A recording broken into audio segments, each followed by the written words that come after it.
안녕하세요, 여러분. 유익한 건강 정보를 전해드리는 샘물 스튜디오입니다. 반갑습니다. 여러분, 지난 영상에서 세균과 바이러스의 차이점과 이것들이 어떤 방법으로 질병을 일으키는지에 대해서 간단하게 말씀을 드렸고요.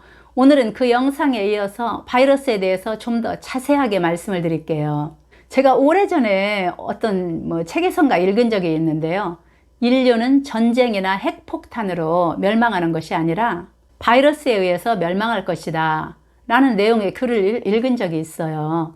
그때는 본 인류가 현미경으로도 안 보이고 전자현미경으로 겨우 볼 수 있는 작은 바이러스 때문에 멸망을 해 라고 생각을 했었는데, 그때는 제가 잘 몰라서 그렇게 생각했지만 바이러스에 대해서 공부를 하다 보니까 정말 인류가 바이러스로 인해서 멸망할 수도 있겠구나 라는 생각이 들더라고요. 예를 들면은 옛날에 천연두가 얼마나 무서운 병이었어요. 걸리면 거의 죽었잖아요. 그 천연두를 일으킨 것도 바이러스였고요. 1918년에 유럽 전체를 휩쓸었던 이 스페인 독감으로 겨우 6개월 만에 2,500만 명에서 5천만 명 이상이 목숨을 잃었는데, 그것도 역시 바이러스가 원인이었고요. 최근에도 이 전 세계적으로 유행했던 그 질병들이 많잖아요. 사스부터 시작해서 메르스, 조류독감, 신종 인플루엔자, 에볼라 바이러스, 그리고 요즘에 유행하는 코로나 바이러스까지 모두 그 원인이 바이러스거든요. 그리고 후천성 면역결핍증, 에이즈라고 하죠. 그것도 역시 HIV라고 하는 바이러스가 일으키는 병이죠. 이렇게 무서운 질병을 일으키는 바이러스는 사실 생물이라고 말할 수도 없는 아주 미세한 물질이에요. 생물이 뭐예요? 첫째, 생물은 스스로 양분을 먹고 소화하고 에너지를 만드는 능력이 있어요. 둘째, 생물은 스스로 자손을 만들어낼 수가 있어요. 셋째, 생물은 외부 반응에 적응하고 진화할 수가 있어요. 그런데 바이러스는 스스로 먹이를 먹고 소화하는 능력이 없어요. 즉, 첫 번째 기준을 만족시키지 못하죠.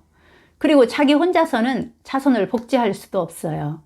하지만 남의 세포 안으로 들어가면은 그 남의 세포를 이용해서 자손을 만들어낼 수가 있어요. 그러니까 생물이라고 하기도 아니라고 하기도 참 애매하죠. 그리고 세 번째, 외부 반응에 적응하고 진화할 수는 있어요. 그러니까 세 번째만 보면 생물이라고 할 수가 있죠.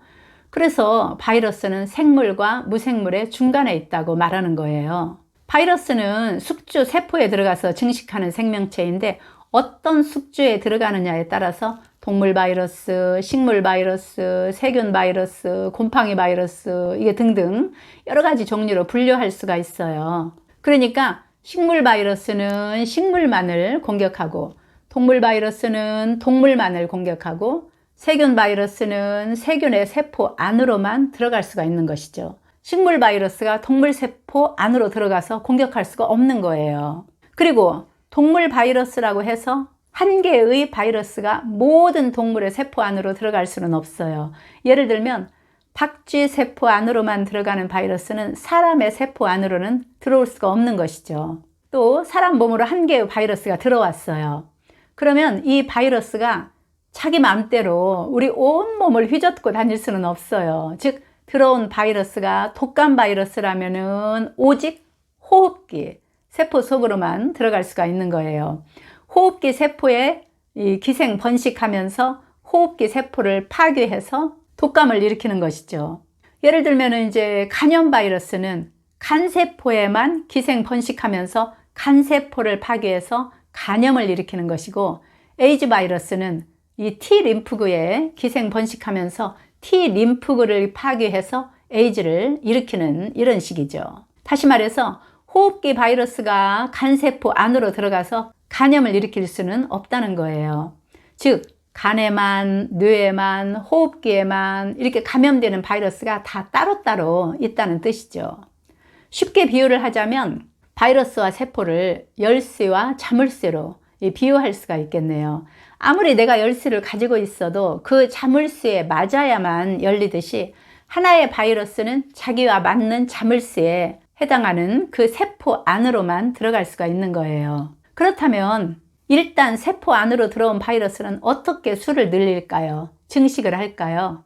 즉 생물도 아니고 무생물도 아닌 이 눈에 보이지도 않는 조그마한 이 바이러스가 어떻게 우리 몸속으로 들어와서 병을 일으킬까요? 바이러스 복제는 다음과 같은 과정을 거치게 되는데, 첫째는 흡착, 그러니까 붙는다는 거죠. 둘째는 침입, 세 번째는 방출, 이런 과정을 거치게 되는데, 흡착은 바이러스가 숙주 세포의 표면에 딱 달라붙어요. 그래서 열쇠가 맞으면 두 번째 이제 침입을 하는 거죠. 바이러스가 숙주 세포 안으로 들어가게 돼요. 그리고 세 번째 방출, 숙주 세포 안에서 바이러스가 증식을 한 다음에 숙주 세포 안에서 자기의 바이러스의 유전자를 복제를 해서 수많은 자손으로 이제 번식을 한 다음에 그 세포를 뚫고 이제 밖으로 나오는 거죠. 방출이 되는 거죠. 좀 더 자세하게 설명드리면, 세포 안에는 DNA가 들어있는데 이 DNA는 개개인의 유전 정보를 담고 있잖아요. 소에서는 송아지가 태어나고, 사람에게서는 사람 아기가 태어나고, 얼룩송아지는 얼룩소에서 태어나고, 뭐 백인 아기는 백인 부모에게서 태어나고 등등, 이렇게 부모의 생김새나 특징이 자식에게 전해지는 현상을 이제 유전이라고 하잖아요. 그 유전 정보가 담겨 있는 것이 바로 DNA인데, 이 DNA는 이중나선, 즉 새끼줄처럼 이렇게 꼬여 있잖아요. 그런데 숙주 세포 안에 들어간 바이러스는 숙주 세포의 DNA를 여러 개로 짧게 잘라요. 한두 개로 자르는 게 아니고 수만 개, 뭐 10만 개 이렇게 자르는 거예요. 그런 다음에 그 짧게 잘린 이 숙주 세포의 DNA 조각 하나하나에다가 바이러스 자신의 유전 정보를 집어넣어서 자기 복제를 하게 되는데, 하나의 세포에서 약 10만 개 정도 되는 이 복제 바이러스를 만들 수가 있다고 해요. 어마어마하죠. 이렇게 복제된 자손 바이러스들이죠. 새로 태어난 아기 바이러스. 이 자손 바이러스들은 숙주 세포를 뚫고 나가서 옆에 있는 또 다른 건강한 세포 안으로 이제 들어가서 또 같은 방법으로 무한 복제를 하기 때문에, 바이러스 한 마리가 세포 안으로 들어오면 순식간에 엄청난 양의 복제가 이루어지고, 따라서 그만큼 엄청난 수의 우리 세포가 바이러스 복제에 이용되고 결국은 죽게 되는 것이죠. 이런 방식으로 이제 우리 몸은 병이 들게 되는 것이죠. 세포가 죽으니까, 우리 세포가 죽으니까. 그렇다면 우리가 바이러스에 감염되면 다 병들어서 죽게 되는 것일까요? 그건 아니죠. 심한 독감에 걸려도 끙끙 앓다가 어느 정도 시일이 지나면 후를 털고 일어나잖아요. 왜 그런 것일까요? 그건 우리 몸의 면역세포가 작동하기 때문이죠. 면역세포가 어떻게 바이러스를 퇴치할까요? 바로 항체죠. 바이러스는 이 세균처럼 항생제로 죽일 수가 없어요. 면역세포가 항체를 만들어서 이 바이러스를 죽이는 거예요. 면역세포가 항체를 만들 때까지만 바이러스는 복제를 하다가, 항체가 만들어지면 그 항체가 그때부터는 바이러스를 죽이는 것이죠. 즉 바이러스의 복제는 끝나게 되고 병은 낫게 되는 것이죠. 그 과정을 살펴보면요, 맨 먼저 이 바이러스에 감염된 세포가 인터페론이라는 단백질을 분비해요. 그래서 아직 감염되지 않은 세포에게 신호를 보내게 돼요. 그러니까 인터페론은 세포 전달 물질, 즉 사이토카인의 일종이죠. 나 이런 놈한테 감염됐어, 너희들도 조심해. 그러면 감염되지 않은 세포는 인터페론이 전해준 이 바이러스의 유전 정보를 잘 살펴서, 아, 이런 놈이 들어왔구나 그러면서 그놈의 유전자를 파괴하는 효소를 이제 만들어서 분비를 해요. 그래서 그 바이러스가 들어와도 복제하지 못하도록 이제 만들죠. 또 NK세포와 T세포는 바이러스에 감염된 세포를 찾아서 죽여버리죠. 이러는 동안 B세포가 항체를 만들어서 바이러스를 죽여서 없애는 것이죠. 면역세포에 관한 자세한 영상은 댓글에 제가 링크를 올려둘게요. 바이러스가 우리 몸에 침투하면 우리 면역계는 전쟁을 치르게 되는데 결국은 우리가 승리하게 되죠. 그런데 우리 면역계가 약해져서 제대로 전쟁을 수행하지 못하고 패배하게 되면 우리 몸은 심각한 상태에 빠지게 되는 것이죠. 그래서 노약자들은 독감으로도 많은 분들이 사망하기도 하잖아요.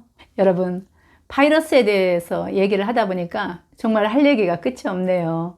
여러분은 DNA 바이러스, RNA 바이러스, 변종 바이러스라는 말을 많이 들어보셨죠? 다음 영상에서는 이것들이 어떻게 다른지 설명드리도록 할게요. 오늘도 영상을 봐주신 모든 분들께 감사드리고요. 다음 영상도 기대해 주세요. 구독과 좋아요도 부탁드려요. 건강하세요. 감사합니다.